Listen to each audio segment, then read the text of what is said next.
Você é um verdadeiro discípulo de Jesus, amados? Quem é? Levante a mão. Amém. Glória a Deus. Hoje nós vamos ver, né? Através do estudo, nós vamos ver quem somos discípulos. Quem está precisando aprender a ser discípulo. Amém? Mateus 16. 16, 24. Amém?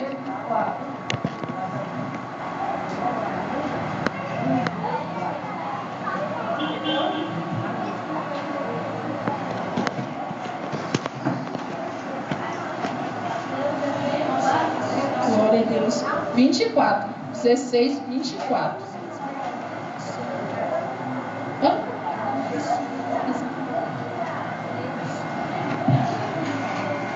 Amém?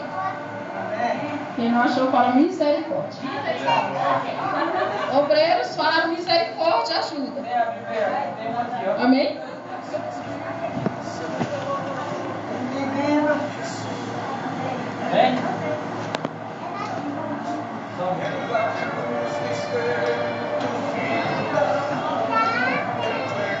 Acharam?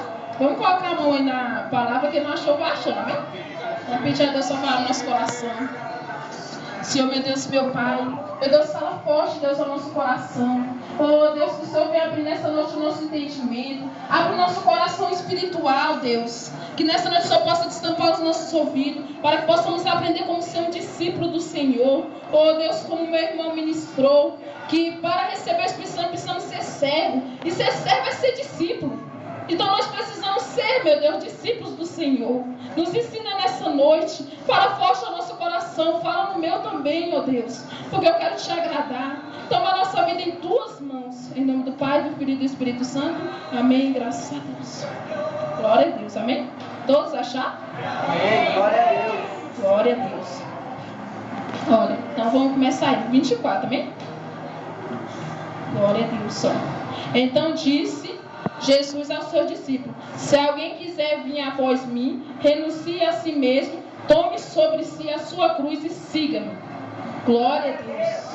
Aqui o que o Senhor está falando. Primeiro Jesus falou ao discípulo dele: se alguém quiser vir após mim, primeiro tem que fazer o quê? Renunciar a si mesmo. O que é renunciar a si mesmo? É renunciar aos desejos carnais, renunciar às nossas vontades, renunciar ao nosso eu. Hoje eu não vivo mais para mim, mas eu vivo para Cristo. Eu lembro quando eu estava carregando meu marido na cadeira de rodas, você falava: a cruz está tão pesada. A pouquíssima da conta da cruz. Amados, vocês sabem o que é a cruz? É aquele pecado que você não pode mais cometer.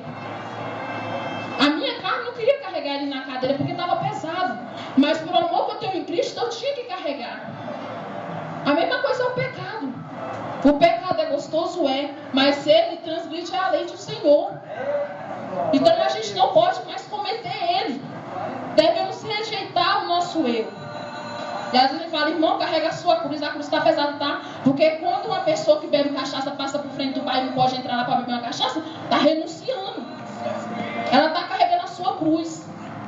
Quando a pessoa que gostava muito de prostituição vê um antro, vê aquelas mulheres bonitas passar e rejeita, ela está fazendo o quê? Ela está carregando a sua cruz. Ela está rejeitando o seu eu. E assim nós devemos fazer isso todo dia, amados. É fácil? Não. Mas o Senhor nos dá condições para isso, amém? Aí está falando: renuncie a si mesmo, tome sobre si a sua cruz e siga-me. É difícil, mas se a gente quer ser um discípulo do Senhor verdadeiro, a gente deve fazer o quê? A gente devemos renunciar a todo o nosso eu, amém? 25. Porque aquele que quiser salvar a sua vida, perderá. Ou seja, aquele que quer continuar no pecado vai perder a sua vida. Tanta gente fala a vida espiritual, né? Porque morre. Como a gente está falando, quando morre mesmo. Porque há lugar preparado. Não para você, amados. Entendam bem. O inferno existe, mas não é para nenhum de vocês. É para o inferno. O inferno existe, desculpa. É para o diabo, para o Lucifer e seus demônios. Não é para você. Mas infelizmente ele não quer ir só. Ele quer levar o máximo possível de pessoas. Infelizmente o nosso meio está conseguindo até com os crentes. Porque cada dia mais o pecado vem em modernidade. Eu tiro por mim. Quantas vezes deixava de ir para a igreja para ficar na internet? O Facebook tá ótimo. Eu me lembro que o primo veio para a igreja: não, eu estou aqui conversando, pode parar o papo agora. Não é modernidade? Às vezes o trabalho. Não, mas eu ganho bem, irmão. É 3 mil. Se Jesus voltar hoje, para onde você vai com tanto dinheiro? Para lugar nenhum. A não ser para o inferno. E o reino de Deus que Ele tem preparado para nós, onde fica? Amém? O que ele quiser salvar a sua vida vai perder. E quem perder a sua vida por amor a mim achará. Quando eu falo perder a vida, viu, amados? Não é que vocês vão morrer por causa de Cristo, não. Vai morrer para esse mundo. Eu vou morrer para os desejos. Vou morrer para a bebedeira, para a prostituição, para a mentira principalmente. Porque hoje em dia tem esse negócio, não é mentira, irmã, de nada. Se eu não mentir, não ia salvar meu trabalho. E aí? Você entristeceu o Espírito Santo. E eu vou falar uma coisa, é luta. Você busca o Espírito Santo, ele demora para entrar, porque ele só entra em coração de verdadeiros adoradores. Mas se você fizer uma mentirinha, ele sai e fica assim do lado. Ele ainda não se afasta totalmente, não. Ele fica assim do lado esperando. Ela vai se arrepender. E muitas vezes nós esquecemos de pedir perdão. Aí mente o primeiro dia, mente o segundo, quando a fé está mentindo que nem sente. E aí o Espírito Santo se afasta. Amém? Ó, 26. Pois que aproveita o homem ganhar o mundo inteiro e perder a sua alma? Ou que dará o homem em recompensa da sua alma?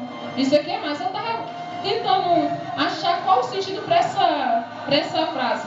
Mas em Lucas também está falando sobre esse mesmo versículo. E está falando sobre a gente granjear, né? O mundo inteiro. Ou seja, fazer a vontade do mundo. Ó, que aproveita tem o homem fazer a vontade do mundo. Ou seja, que vantagem tem o homem viver bebendo, viver fazendo coisas erradas, se ele vai perder a alma dele? Sabe qual é a maior mentira? É dizer que não existe um inferno, não existe um lugar preparado para o povo de Deus.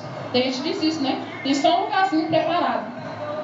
Mas isso é mentira. Existe o reino dos céus para quem busca a Deus e existe o inferno para quem não busca. Amém? Não existe meio termo. Não existe, não, hoje eu sou crente, amanhã eu não sou. Não, você está em cima do muro e o muro tem dono. Infelizmente o muro tem dono. Até uma vez eu vi o pastor pregando, falando uma vez, que havia alguém em cima do muro. E havia 2 anjos. Um anjo falava assim, o anjo do céu falava assim: vem meu filho, vem pra cá. Não fiquei não, vem. E o outro calado. Aí ele ficava pensando, será que lá que eu vou? Aí ele virou pro outro e falou assim: por que você não me chama? O outro anjo está chamando ali. Esse era o anjo do diabo. Ele perguntou, por que você não me chama? Ele, porque ao mesmo tempo que você está em cima do muro, você já me pertence. Aquele lá está te chamando, porque quer que você fique do lado dele. Olha a dimensão. O que é ficar em cima do muro, amados? É quando a gente está com o pé na igreja e o pé no muro. É quando você vem para a igreja só quando quer. É quando você começa a fazer coisas que desagradam o Espírito Santo. Isso aí está em cima do muro. E o Senhor não quer que a gente esteja assim, amém? Amém. Ou que dará o homem em recompensa da sua alma. Todos nós vamos ter uma recompensa, não vamos? Se a gente buscar Deus, nós sabemos que é o lugar preparado, né? Que os nossos olhos não viram e nem os ouvidos ouviram. E eu quero conhecer, amém? Um dia meu irmão falou que foi até na busca do Espírito Santo, que tem gente que não vai ver. Oh, meu Deus do céu. E é verdade, tem gente que não vai ver essa cidade maravilhosa, essa cidade só de ouro. Tem gente que não vai ver. Por quê? Por causa da pessoa mesma, amado. Ó, 27. Porque o Filho do Homem virá na glória de seu Pai e com seus anjos, então dará a cada um segundo as suas obras. Está perto do Filho do Homem vir. Ele vai vir o quê? Ele vai vir lá da glória, né? E o que vai acontecer? Diz que quando o Senhor vir, ele vai vir entre nuvens, né? Justamente por quê? Porque ele já vem em terra, né? Então ele vai vir de uma maneira diferente. E outra, eu já estava vendo uma passagem lá e diz que ninguém conhece e nem sabe a hora que ele vai vir. Porque ele vai vir como relâmpago. Vai ser rápido. Se a gente tivesse percebido, a gente